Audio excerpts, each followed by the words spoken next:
Assalamualaikum warahmatullahi wabarakatuh. Netizen, pada kesempatan ini Mas Taib ngomong masalah yaiku seorang wali Allah nggih, terkenal menika Abu Nawas.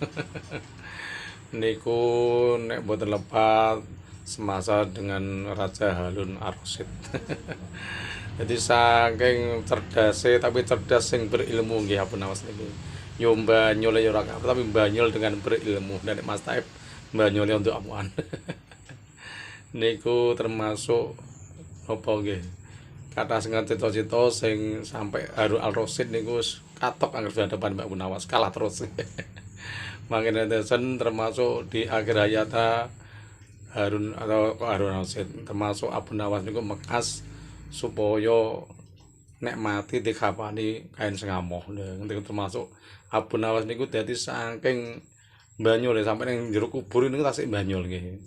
Ketika diparani malaikat nungkar nangkir niku termasuk cerita niku enten jere Abu Nawas iku lho gak kleru kowe marani aku nggih.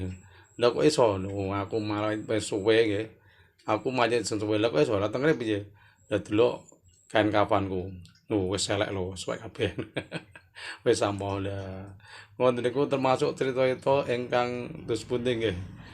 Sangat-sangat menginspirasi kula dengan sedaya nggih. Dados tiyang kono iso kula jenengan kudu apik lahir batine nggih. Tiyang wis apik lahir batine, insyaallah masuk teng alam kubur niku jek iso nggih banyul. Lah mpun Mas Taib iso banyul ora yo mbuh ben ora karek Allah ngoten kuwi.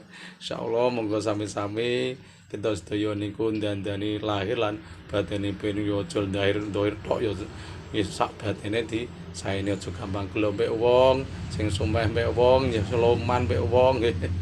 Kula kinten cekap benjing sambung melih cerita Abu Nawas. Assalamualaikum warahmatullahi wabarakatuh.